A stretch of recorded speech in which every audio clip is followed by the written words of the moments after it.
There's my camera. Hi, this is Pops Martin, and today I want to talk about audio interfaces and hopefully share a little bit of knowledge about audio interfaces that you haven't known or maybe you haven't been aware. So let's see what we can do. I will just switch back to the starting screen for another 2 minutes, take a sip of coffee, and then we'll start.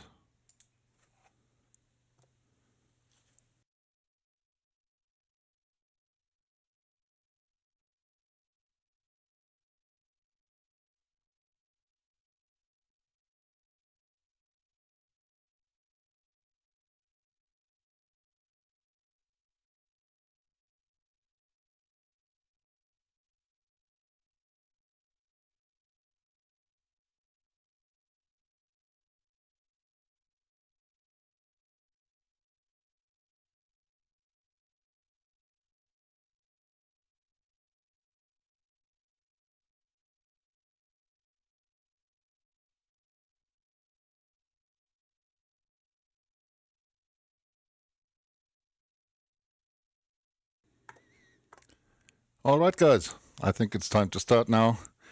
Not so many people online right now, as I can see. Maybe some more will join a little bit later, but I will do it nevertheless because it gives me some more practice doing live streams. So I don't mind if there's just a few people watching. Most importantly, you are here, whoever you are. Maybe you want to let me know in the chat so I know who am I talking to. Always helps a little bit to shorten the distance between me far away in Germany and you over there in Nepal probably. All right, so what do I want to do? Right now I'm watching at my screen, sorry. There's the camera, I know. What do I want to do? Basically, I want to give you a little bit insight into kind of more professional audio interfaces or semi-professional audio interfaces.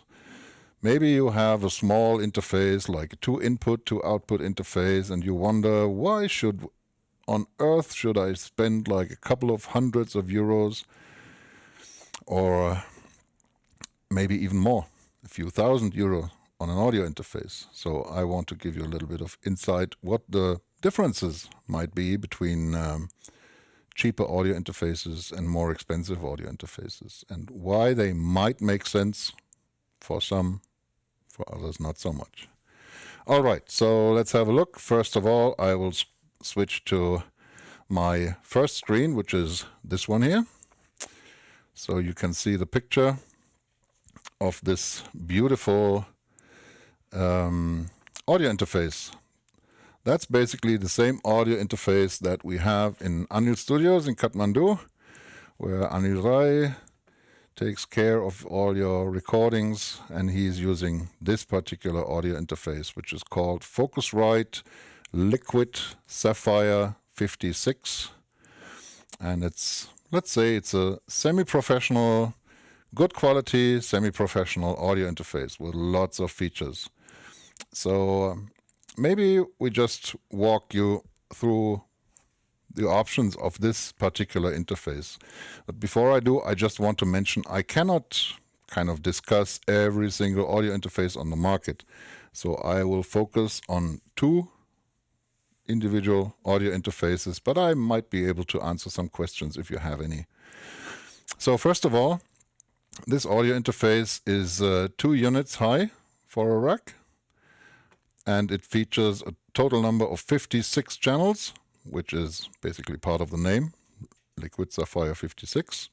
I think it has 28 inputs or 26 inputs and 26 outputs, and MIDI, of course. So what does this interface do? First of all, we have 8 microphone preamps, so we can connect microphones directly to the audio interface. And this is what you can see here in the back of the unit. We have 8 XLR inputs. 2 of them are a little bit special because we can simulate really high-end microphone preamps like Neve or even these old vintage Telefunken or API or many different, even Manley, Slam. So there's a few simulations. We will get into that as well a little bit. So we have these 8 microphone preamp inputs. We can switch them to line inputs if we need to. Yeah, if we want to connect any line output devices, like for example a keyboard or something. And we also have 2 instrument inputs where we can directly connect like an electric bass or electric guitar if we want to record DI. That's also possible. And then on the front panel we have basically the gain controls and a few switches like phantom power for condenser microphones. We can enable 48 volt phantom power per channel. It's not one switch for all preamps, so we can really individually select which one we want to enable phantom power, which is pretty nice. So there's lots of manual control on this device, on the front panel of this device with direct access, so it's pretty quick to adjust the input gain. You have 5 LEDs for input gain monitoring, so it's not so exact, but that doesn't matter too much. And we have 2 headphone outputs. And in the backside, of course, we also have line outputs, for example 2 line outputs for the monitors, your studio monitors, and then 8 other analog outputs that we can use to, for example, feed something to an external device. For example, we recorded a DI track of a guitar, and now we want to reamp it. We can go out from one of these outputs with a DI track and go into an amp, and then from the amp to a speaker, and from the speaker we take a microphone and record the reamped signal. We also have ADAT, which means 8 channels digital audio per ADAT connector. We have 2 of them, so that's a total of 16 channels possible, input and output. And we have SPDIF, which is nice as well. 2 channel in, 2 channel out. And we have word clock to synchronize. If we want to kind of daisy chain multiple interfaces, then we can basically clock the other interfaces to this master unit. Okay, so much blah blah blah. The second interface we want to discuss is the one that I'm using, which is the RME UFX Plus. And as you can see, it's much smaller. It's only 1 unit, 19-inch rack format, 1 unit. But don't be mistaken, that is a whole different story, this interface. The downside is it only has 4 microphone inputs, as opposed to the other one that has 8 inputs.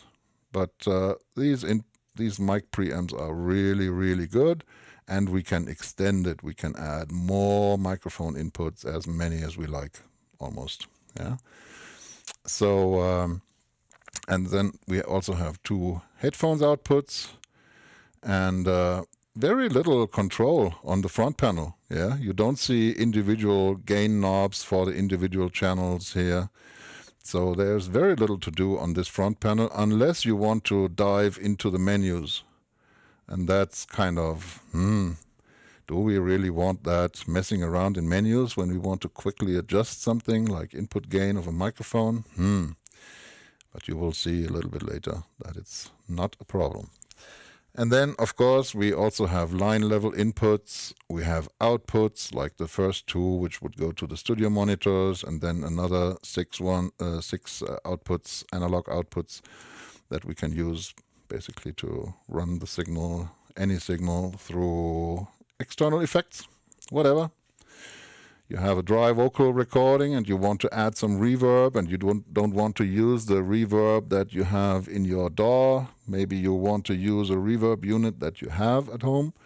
Then you can do that just by sending the vocal signal through here, and then when it comes back, for example, into these inputs.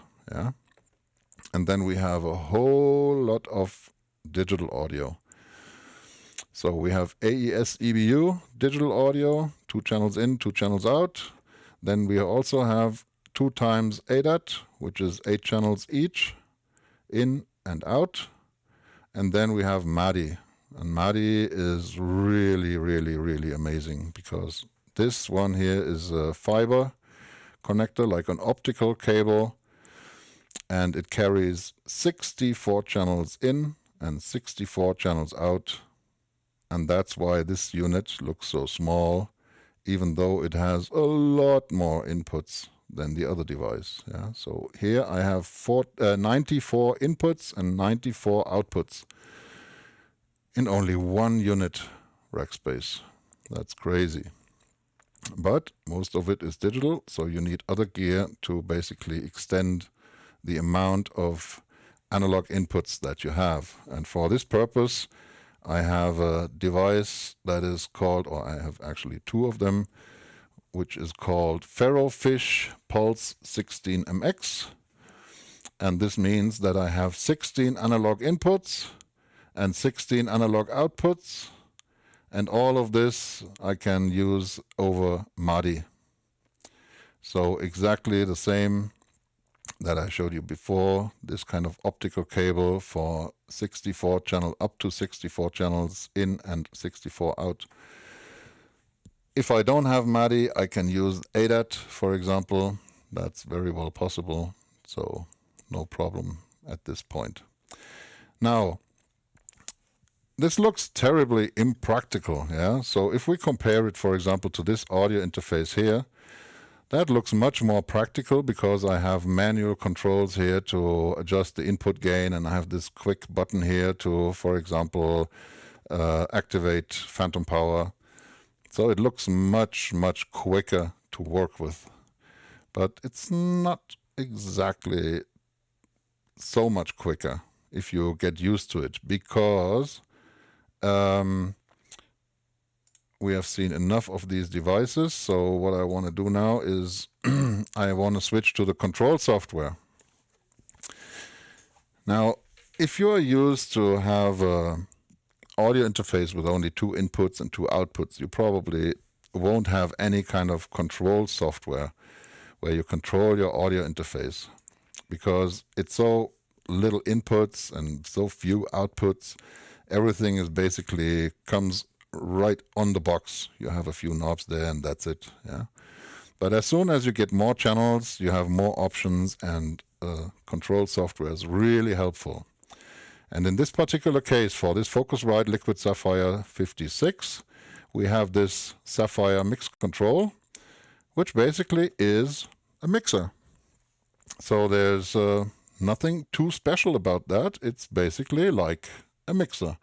So let me switch to the other screen. Here you will see a nice old analog disc. Not a bad one, obviously. But you can see this always comes in blocks of 8 channels. Yeah, so we have, sorry about this mouse over. We have like, within the view, we have 8, 16, 24, 32 channels. Obviously, there's more over there, and there's probably 1 block more to the left here. But you can see if we focus on 32 channels here, how many knobs and stuff you have, and main faders for the channels, and here some other faders, and again, lots of knobs there. Yeah, so lots of stuff to learn, and you need lots of space, obviously. And if you run a home studio, like I do here, and like Anil does in Anil Studios, and maybe you also have set up your own small home studio, then you don't have the space and much less the money to buy this kind of huge console. That's kind of ridiculous. So what we do is we use a virtual mixer. And with this mixer, I have all my inputs here, or at least some of them, and I can mix them, for example, to this monitor mix, which goes to my speakers. So if this was like an acoustic guitar and this one was a vocal microphone, for example, I can mix that here. So I get a nice balance for monitoring, just for monitoring. And then I can have another mix. It's like a second mixer, where I can do something else. For example, here I can adjust the mix for the vocalist. She has headphones and she wants to hear the acoustic guitar a little bit, and she wants to hear the vocal microphone quite loud. So we can do a different mix compared to this one here. And if I had taken the same channels, it would have been even better. She wants a little bit of guitar and lots of her vocals.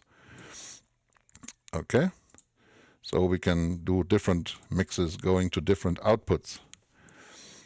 And yeah, as you can see, right now they are stereo mixes. We have 1, 2, 3, 4, 5, 6, 7, 8. 8 stereo mixes that we can send wherever. Yeah. Now, how does that work? In this software, we have a router page. And in this router page, we can define which mix, for example, the monitor mix left and monitor mix right, goes to the monitor output 1 and monitor output 2. So to my studio speakers, for example.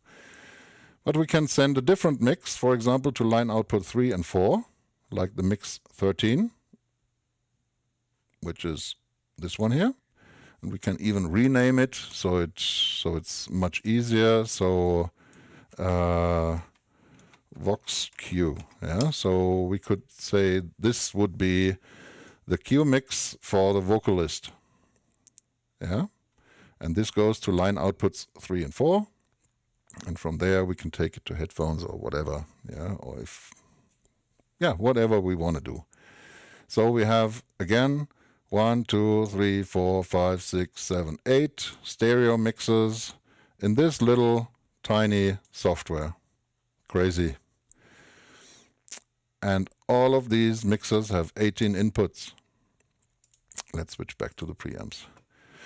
And here we can basically switch the preamps between mic, line, or instrument, whatever mode. So there's not so much to do. Once you understand this little software, it's not so difficult to deal with. And for these 2 first microphone input channels, I told you before, they are a little bit special, as you can see by the color of these XLR inputs. They are white instead of black. And the funny thing about this is here I can, for example, for the XLR input 1, I can select the Neve mic preamp simulation. I can add some harmonics if I want to drive the preamp a little bit harder. And here on this one, for example, let's say the Manley Slam. So yeah, so there's already like, I don't know, 8,000 euros or something, or 9,000 euros worth of preamp. It's simulated, yes. It's not the original ones, of course, and you have a bit less features. But anyway, it works pretty well. It's really pretty nice to have these liquid preamps there. Anyway, I digress. Hopefully you already understand a little bit about this. Now, the biggest benefit of these modern interfaces, I would say like pretty much all interfaces nowadays have direct monitoring. And what does that mean? For example, if we want to play electric guitar, and let's say, just for example, the first 2 inputs come from our guitar gadget. Yeah, I know you guys like to call it a gadget.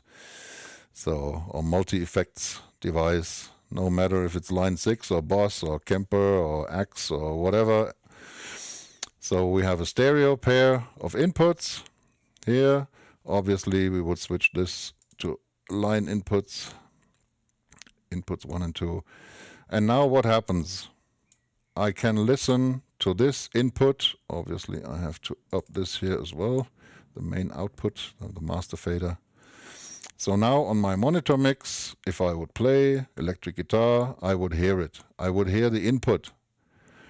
And that's really helpful because now you don't have to run the audio signal from your electric guitar through the device, then to the audio interface, from the audio interface into the computer, from the computer back to the interface, and from there to your speakers.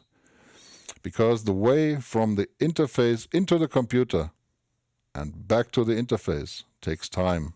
That's called latency. And that's terrible. When you pick your guitar, you want to hear it immediately. So you need direct monitoring, and pretty much all interfaces nowadays have this. So there's basically in this monitor mix, you just up this and you can directly monitor the input without going through your computer, through a DAW, and wasting time. Okay, and that's pretty much it. You can't do much more with this particular audio interface, which is okay. Yeah, it's okay. And I don't know, that this audio interface is a little bit old now. It's out of production, but if you want to buy it online, used one, I think it's still like 600 euro something, or maybe 500 euro. So it's quite a bit of money still. But how does this compare to this interface? This is a lot more expensive. But why is it so much more expensive? And that's basically the core of what I want to talk about today, because it's difficult to understand if you have never experienced it, but once you get the hang of it, it gets much easier to understand. So let me open the control software.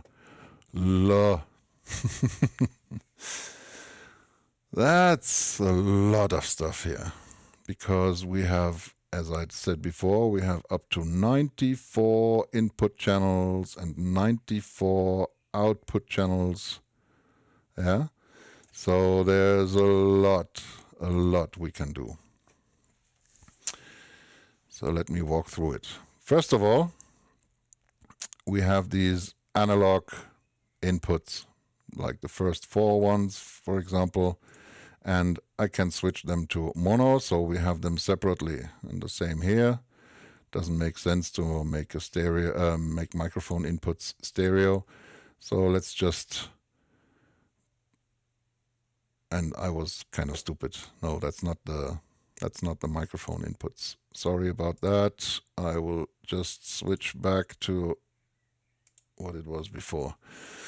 Here are the microphone inputs. They are called 9, 10, 11, and 12. And you can even see it here, me talking right now. So that's the microphone input, the first microphone input, which is called input 9. All right, anyway. So we have lots of inputs here. What can we do in these inputs? For example, in the settings, we can either make them stereo inputs or mono inputs. We can adjust the gain. We can adjust the stereo width. We can do an effect send. We will talk about this in a minute. I can even do MS processing. That's going a little bit deeper, like mid-side processing. So if I have like 2 microphones set up in a mid-side way, I can directly mid-side process this here, so I can properly hear it. And I have options to flip the phase or polarity, which is also really nice if you want to set up 2 microphones and you want to kind of match the phase. Let's just have a look at the microphone here.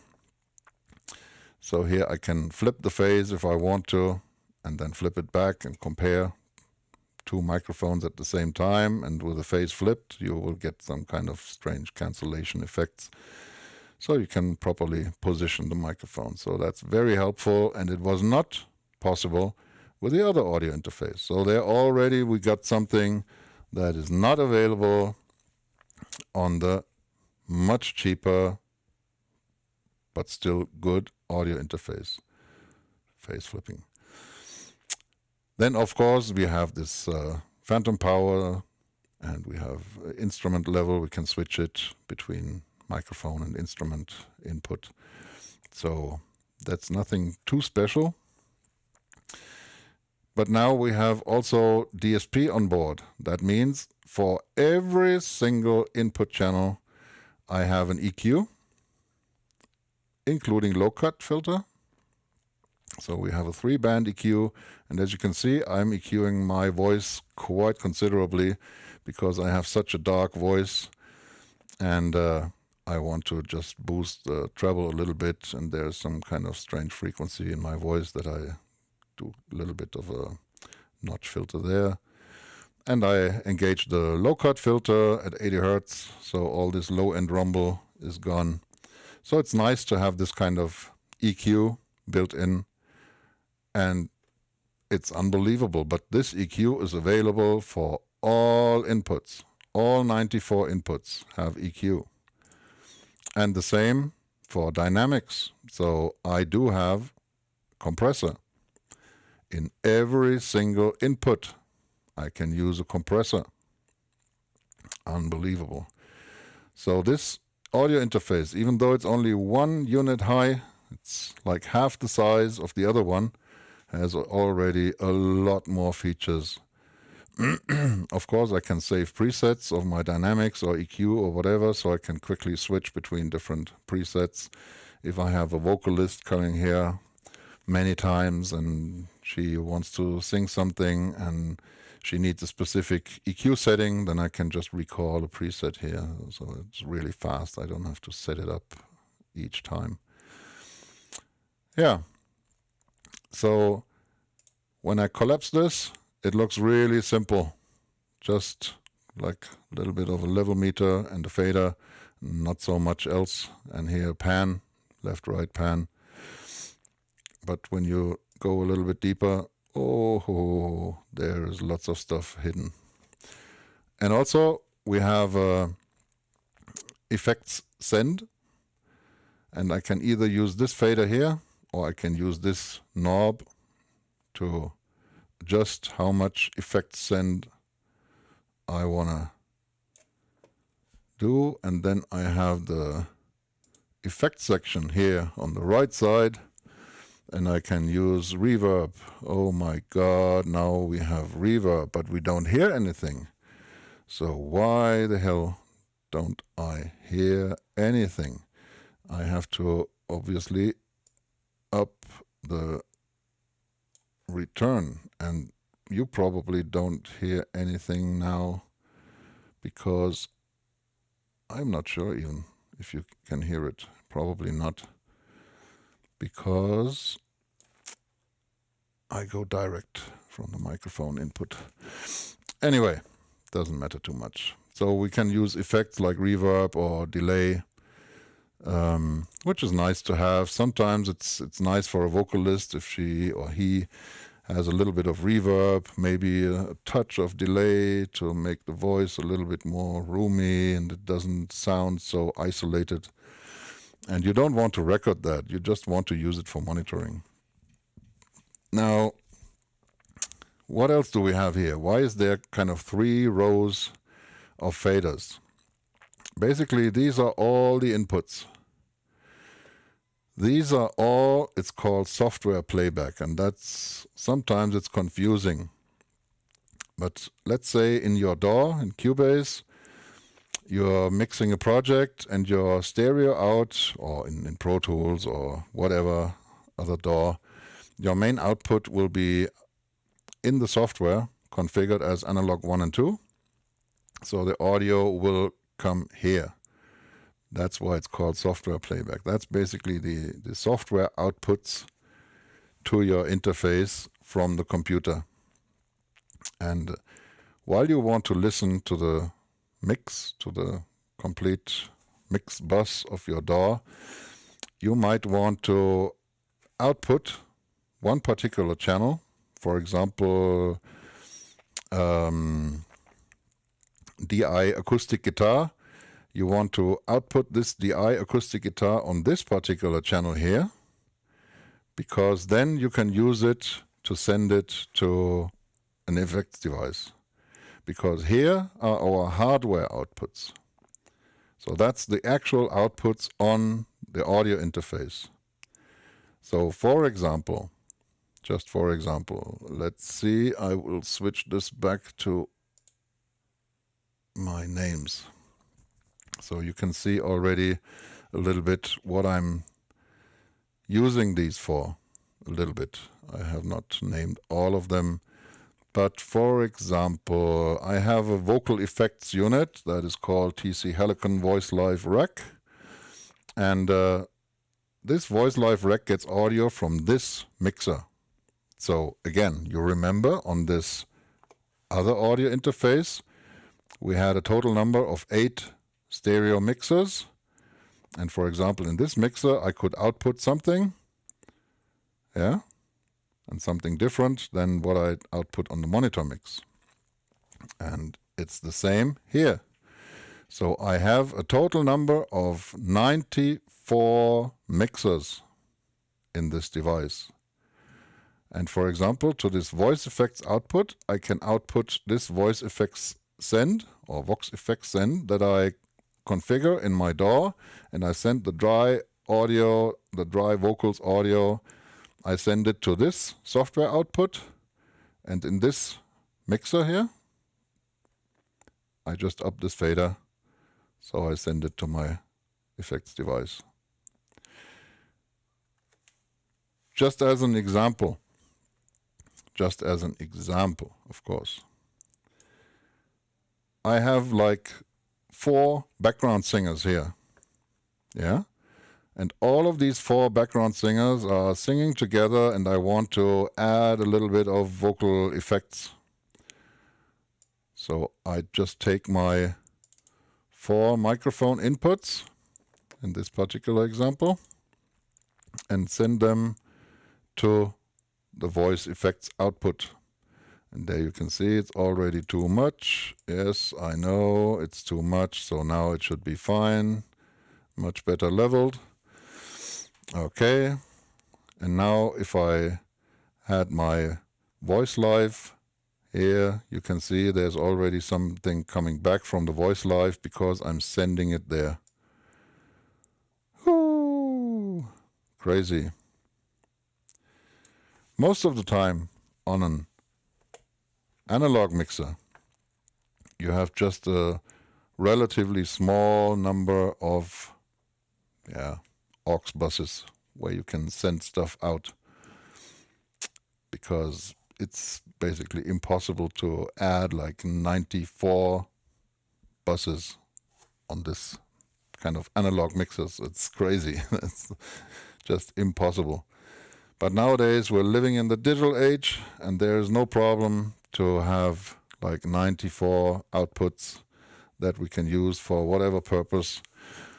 And again, for each of these outputs, these hardware outputs, again, I can use EQ and I can use dynamics, compressor, yeah. So it's just absolutely crazy. And that's the reason why this small device, just 1 unit high, is so terribly expensive and might make sense for some. Of course, there's other versions as well with a smaller channel count. Everything is possible, yeah.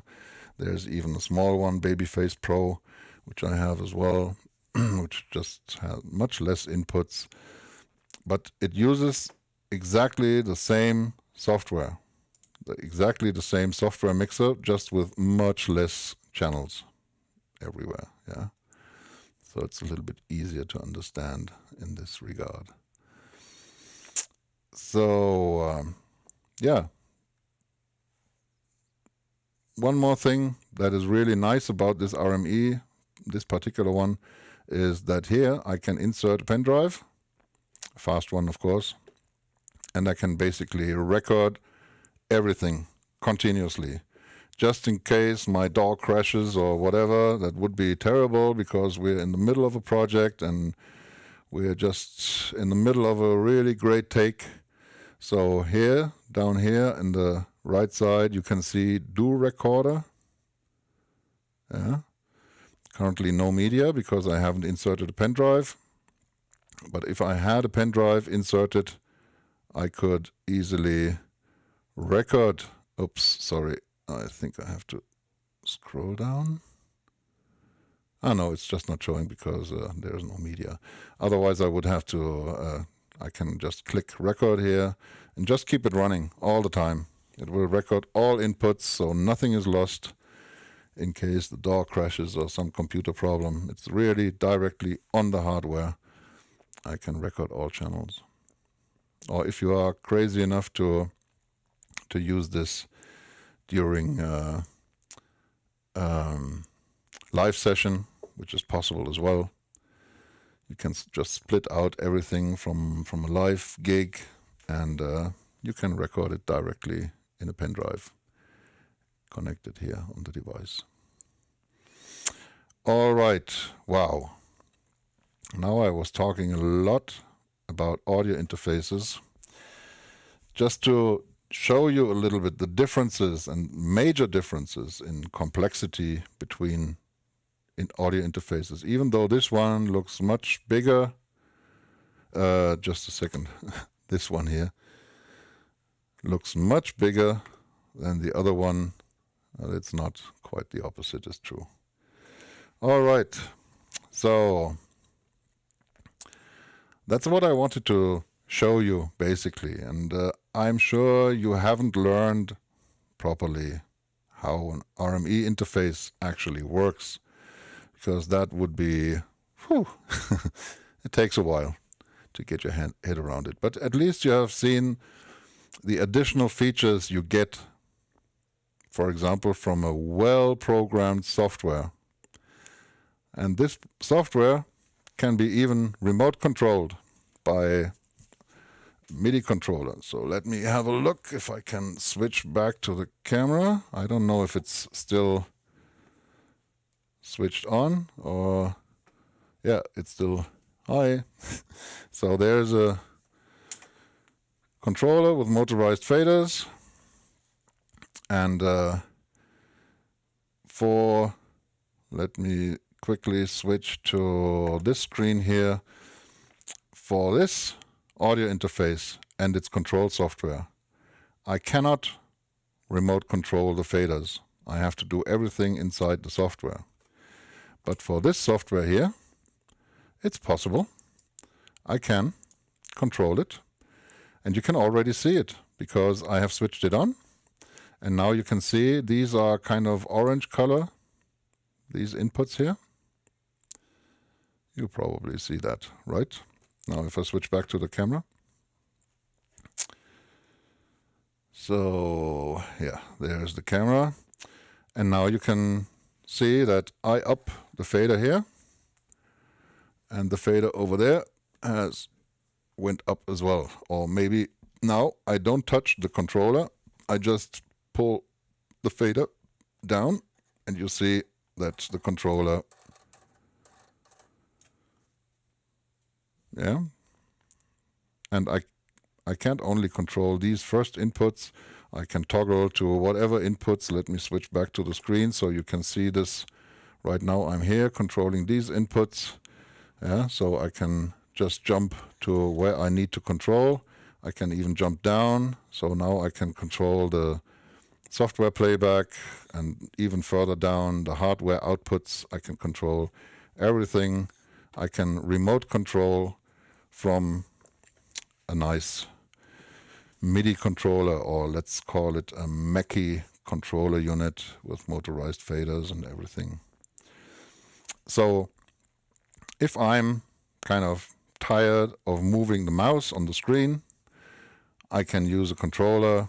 I could, if I wanted to, I could even extend it. So I have multiple controllers to have more channels at once, yeah, to mess around.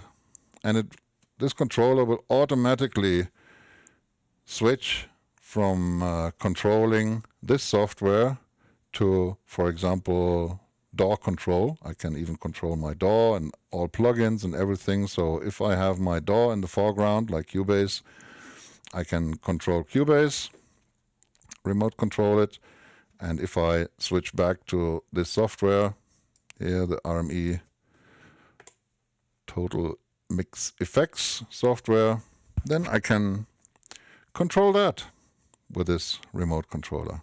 So one more benefit. All right. I'm not sure if there's any questions you want me to answer. If so, please ask now. Welcome, Satish. Hope it was at least a little bit interesting. And yeah, if someone has any question regarding audio interfaces, doesn't have to be these kind of semi-pro or pro audio interfaces. You can ask me questions about simple interfaces as well. Obviously, I can't own all interfaces on the market. I can't own all brands of interfaces on the market. I have my personal preferences for some reasons, but I can't demo all of them here. Yeah, it's not on a flick of a switch or something. I can show you Motu or what else, Apollo, Antelope, whatever. But I know why I chose the audio interfaces that I own or owned. So I can tell you about that, no problem. All right, looks like there's no questions. So hope that was kind of interesting for you guys. And at least it gave me a little bit more practice doing live workshops. Maybe that was a little bit too technical, this one. I'm not sure. Anyway, next one will come for sure. Thanks for watching and stay safe. Have a nice evening and bye-bye. This was Pops Martin showing you a little bit in depth about audio interfaces. Cheers.